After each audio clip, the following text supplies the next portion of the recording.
প্রিয় শিক্ষার্থীরা, আসসালামু আলাইকুম। আশা করি সবাই ভালো আছো। আজকে আসলাম আরেকটি পর্বে আলোচনা করব অনুসরণী 3.3 74 পৃষ্ঠার 1, 2, 3, 4 নম্বর অঙ্ক নিয়ে। তো তোমরা ক্লাসটি শেষ পর্যন্ত দেখবা, আমি তোমাদেরকে সহজভাবে বুঝিয়ে দেওয়ার চেষ্টা করবো ইনশাল্লাহ। আর ক্লাসটি ভালো লাগলে অবশ্যই ভিডিও শেষে একটি লাইক করে দিবে। তো চলো আমরা অঙ্কগুলো শুরু করি। তো বলছে বিয়োগফল নির্ণয় করো। আমরা বিগত অনুসরণীতে অর্থাৎ 3.2 যোগ করা শিখেছিলাম সংখ্যারেখার মাধ্যমে এবং সংখ্যারেখা ব্যবহার না করে।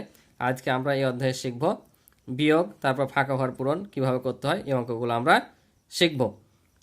তো তোমরা শেষ পর্যন্ত অবশ্যই মনোযোগ দিয়ে দেখবে, আমি তোমাদেরকে সহজভাবেই বুঝিয়ে দেওয়ার চেষ্টা করবো ইনশাল্লাহ। তো বিয়োগফল নির্ণয় করতে বলেছে। তো আমি গত পর্বে বলেছিলাম যে প্লাস মাইনাস যদি গুণ করি, এগুলো দরকার, যে প্লাস প্লাস গুণ করলে প্লাস হয়, প্লাস মাইনাস বা মাইনাস প্লাস গুণ করলে মাইনাস হয়, আর মাইনাস মাইনাস গুণ করলে প্লাস হয়। এগুলো ইম্পর্টেন্ট, মনে রাখবা। তো নর্মালি এটা বিয়োগ করতে বলছে, তো চলো আমরা বিয়োগ করে দিই। এটা একেবারে তোমরা 3-4 মতোই অঙ্ক, জাস্ট বিয়োগ করতে হবে। আর নিচেরগুলো একটু অন্যরকম আছে, সেগুলো আমি বুঝিয়ে দেবো। তো চলো 1 নম্বরটা খাতায় ক্যালকুলেশন করি। তো দেখো আমি অঙ্কগুলো উঠে রেখেছি কিছুটা। তো আমরা বিয়োগ করি নর্মালি যেভাবে বিয়োগ করতে হয়। তো দেখো আমরা যদি 5 থেকে 0 বাদ দিই তাহলে কত হবে? 5ই হবে। আর 3 থেকে 2 বাদ দিলে হবে 1। তাহলে এটা হচ্ছে আমাদের অ্যান্সার, অর্থাৎ 15। এবার দেখো এটা থেকে এটা বিয়োগ করতে হবে। তো তোমরা জানবা যখন আমরা এই 5 থেকে 5 বিয়োগ করব, অর্থাৎ যে চিহ্নটা থেকে বড় হবে সে চিহ্নটা বসবে। আমরা দেখো 72 থেকে যদি 90 বাদ দিই, 90 বড় না, তার মানে আমাকে 90 থেকে এখন 72 বাদ দিতে হবে। মানের দিক দিয়ে কিন্তু এটা বড়, কিন্তু আমরা অঙ্ক সুবিধার্থে আমরা এটাকে বড় ধরবো, অর্থাৎ মাইনাস হোক আর প্লাস হোক। তাহলে এখন আমাকে 90 থেকে এটা বাদ দিতে হবে, অর্থাৎ যেটা থেকে আমরা বাদ দিব সেটা থেকে, অর্থাৎ সেটা চিহ্নটা আমরা বসাবো। বুঝতে পারছ? যে সংখ্যা থেকে বাদ দেবো ওই সংখ্যাটা কি সংখ্যা, ঋণাত্মক নাকি ধনাত্মক? যদি ধনাত্মক সংখ্যাটা বড় হয় তাহলে প্লাস হবে, আর ঋণাত্মক সংখ্যাটা যদি বড় হয়, অর্থাৎ ঋণাত্মক থেকে বাদ দিতে হয়, তাহলে মাইনাস হবে। যেমন দেখো এটা ঋণাত্মক সংখ্যা, তার সামনে মাইনাস আছে, তার মানে এখন আমরা 90 থেকে এটা বাদ দিছি, তাহলে আমরা বিয়োগ করে যেটা পাবো চিহ্ন কি বসবে? মাইনাস বসবে। তাহলে আমরা এখন এটা থেকে এটা বাদ দিতে হবে। তো 0 থেকে 2 বাদ দেওয়া যায় না, 7-এর কাছ থেকে 1 ধার নিলাম, তাহলে কত হলো? 10। 10 থেকে 2 বাদ দিলে 8। তোমরা যদি পাশাপাশি না বুঝতে পারো, উপরে 90 উঠে নিবা, দিয়ে বিয়োগ করবা। এই যে এভাবে করতে পারো তোমরা, যে -90 আর নিচে 72। তাহলে এখান থেকে ধার নিলাম, তাহলে 10 হলো। 10 থেকে 2 বাদ দিলে 8, এখানে 1 দিয়ে দিলাম, 8 হলো। তাহলে বাদ দিলে হয় 1, 18। তো কোন চিহ্ন বসবে? এই যে মাইনাস থেকে বাদ দিয়েছি, তাই মাইনাস চিহ্ন বসবে। বুঝতে পারছো? তাই আমাদের এখানে কি হবে? 1, যেখানে মাইনাস বসাবো, যেটা থেকে বাদ দিবা সেটা বসাবো। এবার এটা দেখো, এই যে এখানে মাইনাস আছে, মাইনাসই বসিয়ে যাবে। আর আমি কি বললাম? যে প্লাস মাইনাসে মাইনাস হয়। আমি গত পর্ব লিখে দিয়েছিলাম যে প্লাস প্লাস গুণ করলে হয় প্লাস, মাইনাস মাইনাস গুণ করলে হয় প্লাস, আর প্লাস মাইনাস যদি গুণ করি তাহলে হয় মাইনাস, অথবা মাইনাস প্লাস যদি গুণ করি তা হয় মাইনাস। তাহলে আমরা এখন এখানে মাইনাস আর মাইনাস গুণ করব, তাহলে কি হয়ে যাবে? প্লাস হয়ে যাবে। এটা 18। এখন দেখো আমাদের এখন ধনাত্মক সংখ্যাটা বড়, তাহলে আমাকে 18 থেকে 15 বাদ দিতে হবে। তো 18 থেকে 15 বাদ দিলে হয় 3। এবার যেহেতু ধনাত্মক সংখ্যা প্লাস সংখ্যা থেকে বাদ দিয়েছি, তাই এখানে কি হবে? প্লাস হবে। তো এখানে বসালে হবে না বসালে হবে, কিন্তু মাইনাস হলে অবশ্যই বসাতে হবে। বুঝতে পারছো? এবার দেখো খ নাম্বারটাও তাহলে দেখো, এটার সামনে কিছু নাই মানে কি? এটা প্লাস সংখ্যা, এর সামনে কিছু নাই মানে কি? এখানে প্লাস আছে, তাহলে প্লাস মাইনাসে কি হবে? মাইনাসে যাবে। কখন গুণ হবে? যে বন্ধনী যখন থাকবে, বন্ধনীটা আমরা উঠিয়ে দিব, তখন কিন্তু গুণ হয়। কোনটা দিয়ে গুণ হয়? এই যে সামনে যদি মাইনাস থাকে বা প্লাস থাকে, এটা দিয়ে গুণ হয়। তো একটা জিনিস মনে রাখবা, এখানে মাইনাস থাকলে ভিতরেরটা পরিবর্তন হয়ে যাবে, বিপরীত হয়ে যাবে। আর যদি এখানে প্লাস থাকে তো ভিতরে যা আছে তাই থাকবে। যেমন দেখো এখানে মাইনাস ছিল, সামনের দিকে মাইনাস থাকার কারণে এটা প্লাসে গেছে। বুঝতে পারছো? তো এটাও দেখো, এটাও ভিতরে কি আছে? এখানে প্লাস আছে, প্লাস মাইনাসে মাইনাস হয়ে যাবে, আর এটা যা আছে তাই। এবার হচ্ছে -20 আর -13, কি দুটাই সমজাতীয় না? আমরা যখন এভাবে করি, কথার কথা ধরো যে এখানে 10 যোগ 10, তখন কি করি? দুটাই যোগ, তার মানে 20 বসাই। আবার 10 বিয়োগ যদি 8 করি তাহলে কত হয়? 2 বসাই। তাহলে এখানে দেখো একই রকম চিহ্ন থাকার কারণে যোগ করেছি, এখানে 2 রকম চিহ্ন থাকার কারণে বিয়োগ করেছি। এখানেও দেখো তাহলে একই রকম চিহ্ন না? এটা যোগ ছিল, এটা বিয়োগ, তার মানে আমাদেরকে এই দুটা কি করতে হবে? যোগ করতে হবে। কিন্তু চিহ্ন বসবে কি? এখানে যেমন প্লাস চিহ্ন বসেছে, এখানে মাইনাস চিহ্ন বসবে। তাহলে দুটা যোগ করলে হবে 33, আর এটা মাইনাস। সংখ্যা রেখাও যদি যোগ করো তাহলে কোন পাশে যাবে? দুটাই ডান পাশে যাবে। সংখ্যা রেখার অঙ্ক অলরেডি তোমরা করে ফেলেছ। তাহলে সংখ্যা রেখায় যদি আমরা স্থাপন করি, প্রথমে 20 ঘর বাম দিকে আসবে, তারপর 20 থেকে আবার কয় ঘর আসবে, 13 ঘর বাম দিকে যাবে। তাহলে 20 আর 13 যোগ করলে কত, -33-এ যা পৌঁছাবে না, তাহলে এটা -33 হবে। তো চলো পরেরটা দেখি। তাহলে 1 নাম্বারটা দেখো, তাহলে এটা যা আছে তাই আমাদের বসে যাবে। এবার দেখো এই যে এখানে মাইনাস আছে, তার মানে ভিতরে এটা পরিবর্তন হয়ে যাবে, কারণ মাইনাস মাইনাসে কি হয়, প্লাস হয়ে যায়, +12। এবার দেখো এটাও প্লাস, এটাও প্লাস, তাহলে যে মাইনাস মাইনাস যোগ করেছিলাম এটা দুটো প্লাস, এটা সংখ্যা রেখার কোন পাশে যাবে, প্রথমে 23 ঘর ডান পাশে যাবে, 23 ঘর থেকে আবার কত যাবে, ডান দিকে আরও 12। তাহলে 23 থেকে 12 পর্যন্ত আরও গেলে কত হবে মোট, তাহলে এটা যোগ করলে 5, এটা যোগ করলে 3, অর্থাৎ 35 ঘর যাবে, 35 ধাপ ডান দিকে যাবে। তাহলে এটা হচ্ছে উত্তর। তারপরে দেখো এটা তাহলে কি করব, এটা প্লাস মাইনাসে -32 হবে, যেহেতু এখানে কিছু নাই মানে প্লাস, এটা মাইনাস মাইনাসে কি হয়ে যাবে, প্লাস হয়ে যাবে। এবার দেখো 40, এটা প্লাস এটা মাইনাস, তাহলে 40 থেকে 32 বাদ দিলে কত হবে, 8, +8 হবে। এটা হচ্ছে উত্তর, আশা করি বুঝেছো। এবার দেখো 2 নাম্বারটা বলছে নিচের ফাঁকা ঘরগুলোতে বড় ছোট বা সমান চিহ্ন বসাও। এটাকে বড় চিহ্ন বল, এটাকে ছোট, আর এটা হচ্ছে সমান। এখানে আমাদের কি বসাতে হবে, বড় ছোট বা সমান চিহ্ন বসাতে হবে। তো কিভাবে করতে হবে চলো আমি তোমাদেরকে সুন্দর করে বুঝিয়ে দেবো। তাহলে দেখো আমাদের এখানে বড় ছোট সমান চিহ্নের মধ্যে কোনটা হবে বসাতে হবে, ঠিক আছে না।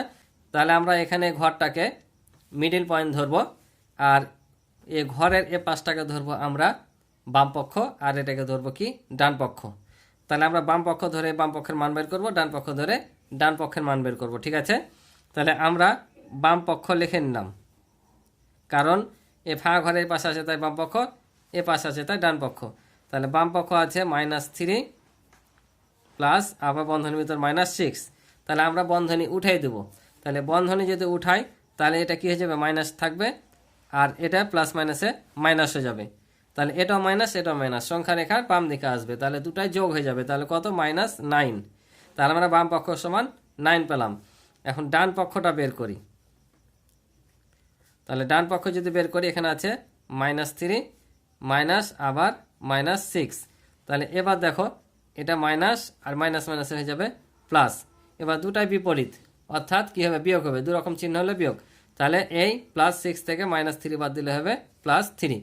এবার বলো তো বড় কোনটা ছোট কোনটা, সবসময় প্রথম কার্ডটাকে দিয়ে তুলনা করবা যে এটা চাইতে বড় না ছোট।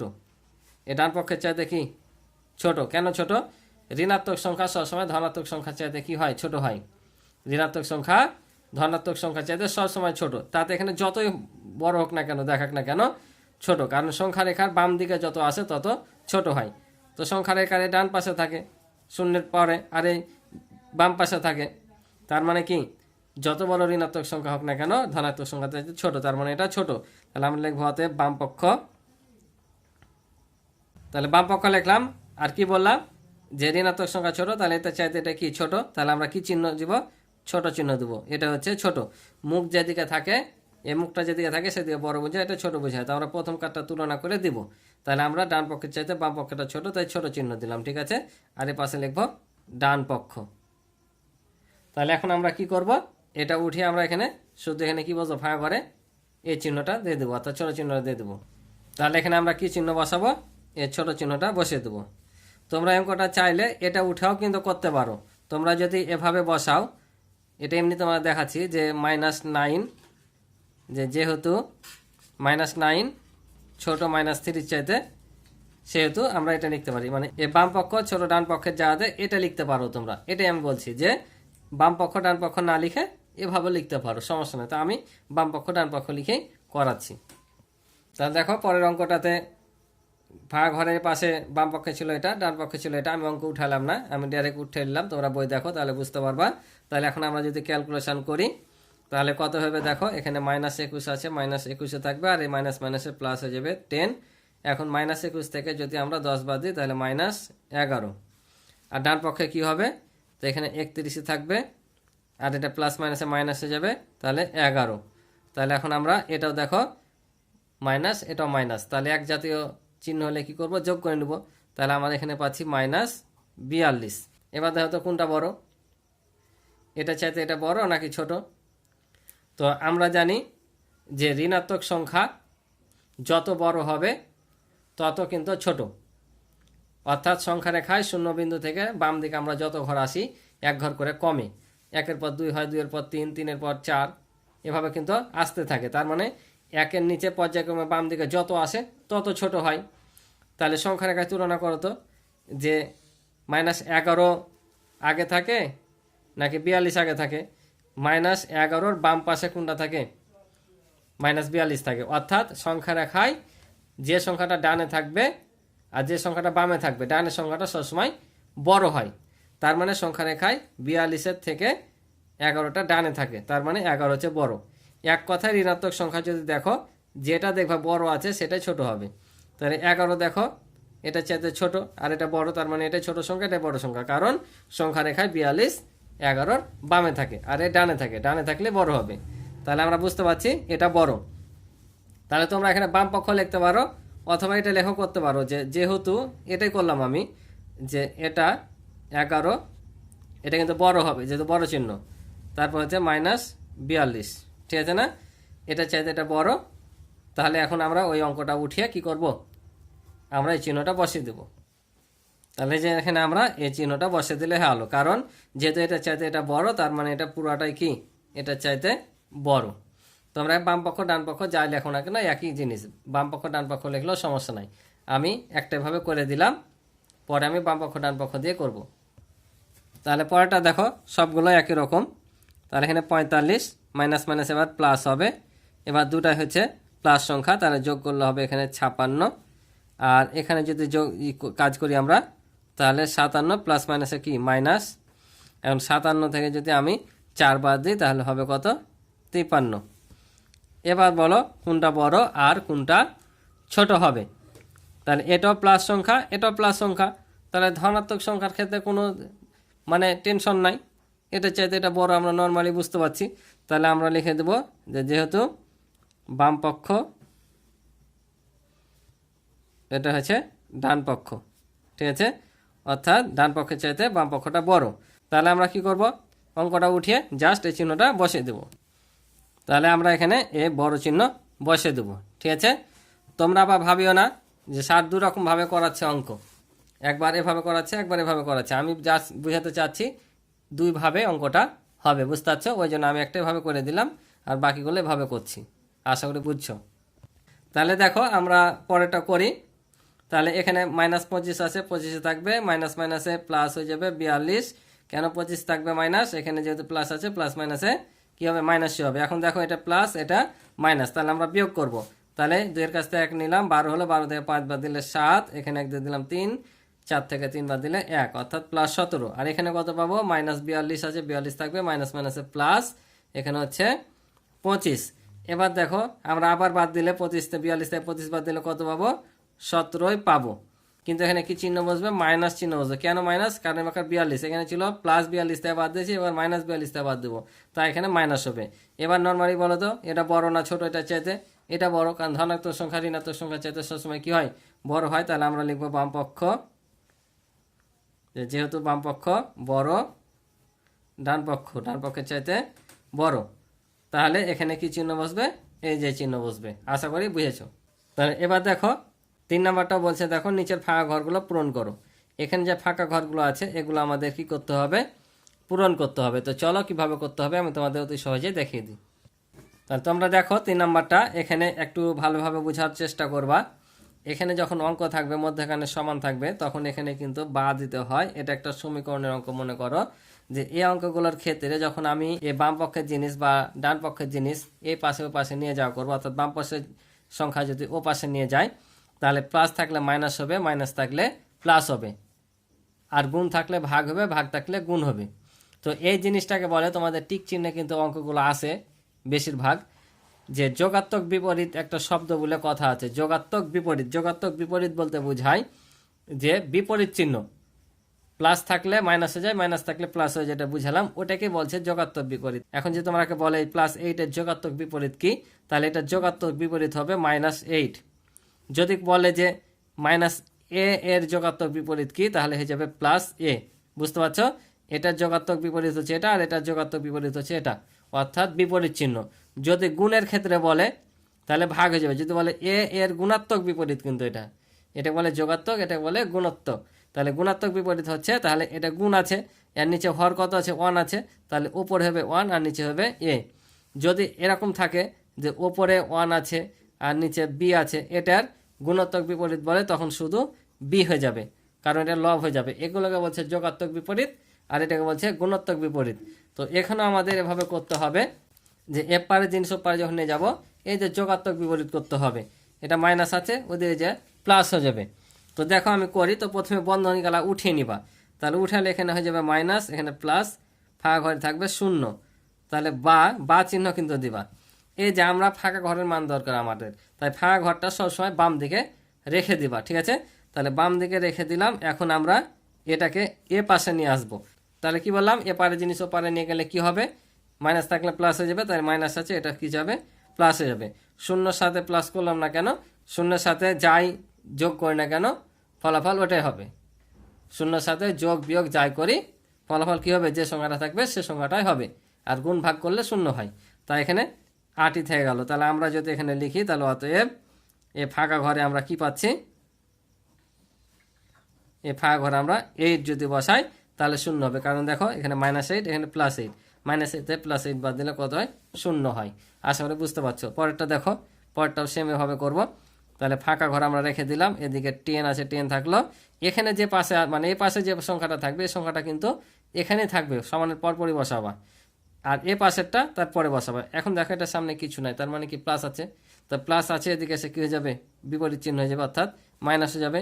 তাহলে অতএব ফাঁকা ঘর কি বসবে দেখো। তাহলে এবার মাইনাসটা বড়, তাহলে এটা থেকে এটা বাদ দিলে কত, -3। তোমরা যদি এখানে উত্তর রেখে দাও তাও সমস্যা নাই, যেহেতু ফাঁকা ঘর আছে। তো তোমরা উঠিয়ে বসিয়ে দিবা একটু কষ্ট করে, তাহলে তোমাদের টিচাররা আরও একটু খুশি হবে। তাহলে এখানে দেখো -3, কারণ এখন দেখো আমরা যদি 13 থেকে -3 বাদ দিই, কারণ এটার সাথে গুণ করলে প্লাস মাইনাস মাইনাস হয়ে যাবে, 13 থেকে 3 বাদ দিলে কত হয়, 10 হয়। কি তাহলে সমান হচ্ছে না, উভয় পক্ষ সমান করতে হবে, এটাকে বলে কিন্তু সমীকরণ। তাহলে যোগাত্মক বিপরীত আর গুণাত্মক বিপরীত বুঝতে পারছো। তো চলো পরের অঙ্কগুলো করি। তো দেখো তাহলে গ নাম্বারটা আমরা কিভাবে করব, এটাও আমরা কি করব, মাইনাসটাকে উঠাই নিব। তাহলে এখানে দেখো প্লাস মাইনাসে কি হয়ে যাবে, মাইনাস হয়ে যাবে, সমান সমান ফাঁকা ঘর। ফাঁকা ঘরটা যেহেতু ডান পাশে একটি সিঙ্গেল ভাবে আছে, আমরা এদিকে মানটা বসিয়ে নিই। তাহলে দেখো 12 - 12, তাহলে 12 থেকে 12 বাদ দিলে কি হবে, 0। তার মানে আমাদের ফাঁকা ঘরে কি হবে, 0 বসবে। তাহলে ফাঁকা ঘরে আমরা কি বসাবো, 0। পরেরটা দেখো, এটাও কি হবে, -4 প্লাস ফাঁকা ঘর এদিকে -12। তাহলে আমরা এই -4টাকে ও পাশে নিয়ে চলে যাবো, ফাঁকা ঘরটা এই পাশে থাকবে। তাহলে -12, এটা এদিকে এসে কী হয়ে যাবে, প্লাস হয়ে যাবে। এখন দেখো আমরা যদি -12 থেকে 4 বাদ দিই, তাহলে -8। তাহলে আমরা ফাঁকা ঘরে কি বসবো, 8 বসিয়ে দেবো। তাহলে দেখো আমরা ফাঁকা ঘরে -8 বসালাম, কারণ -8 আর -8 মধ্যেখানে প্লাস আছে, যোগ করলে কি হবে, -12। তাহলে এবার দেখো 3 নম্বরের লাস্ট অঙ্ক। তাহলে এখানে ফাঁকা ঘর রেখে দেবো, আমরা -15টাকে ও পাশে নিয়ে যাব। তাহলে মাইনাস ওপারে এসে কি হয়ে যাবে, প্লাস হয়ে যাবে। তাহলে +15, তাহলে +15 থেকে যদি -10 বাদ দিই, তাহলে কত হবে, +5। তাহলে আমাদের ফাঁকা ঘরে কি বসবে, 5 বসবে। তাহলে আমরা ফাঁকা ঘরে 5 বসালাম, কারণ দেখো -15 থেকে যদি +5 বাদ দিই কত হয়, -10। তাহলে আমাদের সমান হচ্ছে না উভয় পক্ষ। এভাবে অঙ্কগুলো করতে হবে, যেন ফাঁকা ঘরে এমন মান বসাবো যেন উভয় পক্ষটাই কি হয়, সমান হয়। এ সমানের বাম পক্ষ আর ডান পক্ষ যেন সমান হয়। প্রত্যেকটা অঙ্ক দেখো আমাদের সমান পেয়েছি। তো আশা করে বুঝতে পারছো। আরেকটা অঙ্ক আছে, চলো দেখি। এবার দেখো 4 নম্বরে বলছে মান নির্ণয় করো, অর্থাৎ এগুলো যোগ বিয়োগ করে কি আসছে সেটা আমাদের নির্ণয় করতে হবে, সেটাকে বলছে মান নির্ণয় করা। তো চলো আমরা নির্ণয় করে দেখি। তাহলে দেখো প্রথম অঙ্ক কী করব, আমাদের প্রথমে কাজ হবে বন্ধনীগুলা উঠিয়ে ফেলা। তাহলে -7 -8 আর এই মাইনাস মাইনাসে +15, কারণ মাইনাস মাইনাস গুণ, এই যে বন্ধন উঠা মানে কিন্তু গুণ করা, সামনে যেহেতু মাইনাস আছে তার মানে এটা আমরা কি করছি, গুণ করছি, বুঝতে পারছো। তাহলে এখন দেখো এটা মাইনাস এটা মাইনাস, তাহলে মাইনাস মাইনাস যোগ করে নিব, তাহলে কত হবে, -15 আর 25। এখন দেখো 25 থেকে 15 বাদ দিলে 10 হবে, যেহেতু প্লাস থেকে বাদ দিয়েছি তাই প্লাস চিহ্ন থাকবে। এবার এটা দেখো এখানে -13 প্লাস হচ্ছে 32 -8 -1। এখন আমাদের কাজ হবে প্লাসগুলো যোগ করে নেওয়া, মাইনাসগুলো যোগ করে নেওয়া। তো প্লাস সংখ্যা এখানে মাত্র একটাই, বাকিগুলো সব মাইনাস সংখ্যা, তাহলে যোগ করে নেব সবগুলোই। তাহলে 8 আর একে 9, 9 আর 13তে হবে 22, তাহলে -22 যোগ হচ্ছে 32। এখন আমরা যদি 32 থেকে 22 বাদ দিই তাহলে কত হবে? 10 হবে, কারণ 32টা হচ্ছে প্লাস ধনাত্মক সংখ্যা এবং বড় সংখ্যা, যে মানের দিক দিয়ে বড়, এমনিতেও বড়। দেখো, তো আমরা যেহেতু 32 থেকে -22 করেছি তাই প্লাস চিহ্ন বসবে। এই যেখানে প্লাস চিহ্ন দিইনি, কারণ এই ধনাত্মক সংখ্যার ক্ষেত্রে সামনে প্লাস না দিলেও চলে। তাহলে দেখো পরের আর দুইটা অঙ্ক। তাহলে এখানে আমরা কি করব? -7 প্লাস -8 -90। এবার দেখো তিনটাই মাইনাস, তার মানে তিনটা আমরা যোগ করে যাব বসে দেবো। তাহলে 0, 8, 7, 15, 5, হাত থাকে 1, 1 আর 9 হচ্ছে 10। তাহলে কত পেলাম? 105। প্লাস না মাইনাস? মাইনাস, যেহেতু সবগুলোই কি ছিল? মাইনাস। এটা হচ্ছে অ্যান্সার। তারপর হচ্ছে দেখো এটা 50 আছে, 50 বসালাম। তাহলে দেখো এখানে মাইনাস মাইনাসে কী হয়ে যাবে? প্লাস 40 হবে। প্লাস 40 করলাম, তারপর আবার মাইনাস মাইনাসে প্লাস কী হবে? 2 হবে, কারণ মাইনাস মাইনাস গুণ করলে প্লাস হয়ে যায়। তাহলে মানে দেখো এবার সবগুলো প্লাস, তার মানে যোগ হয়ে যাবে সবগুলোই। তাহলে 2 বসবে, আর 4 আর 5 হচ্ছে 9, 92। এটা হচ্ছে অ্যান্সার। আশা করি অঙ্কগুলো সব বুঝেছো। তো আজকে এ পর্যন্ত ছিল এই পর্বের অঙ্ক। আশা করি তোমরা অঙ্কগুলো বুঝেছো। ক্লাসটি ভালো লাগলে অবশ্যই ভিডিওতে একটি লাইক করে দিবে, আর চ্যানেলটি সাবস্ক্রাইব করে পাশে রইবে। আর সম্পূর্ণ অধ্যায় ভিডিও দেখতে চাইলে ভিডিও ডিসক্রিপশনে তোমরা লিঙ্ক পেয়ে যাবে, অথবা আমার চ্যানেলে প্লে লিস্টের মাধ্যমেও তোমরা দেখে নিতে পারো। তো আজকে এ পর্যন্ত, ভালো থাকো, সুস্থ থাকো, দেখা হবে নতুন পর্বে। আল্লাহ হাফেজ।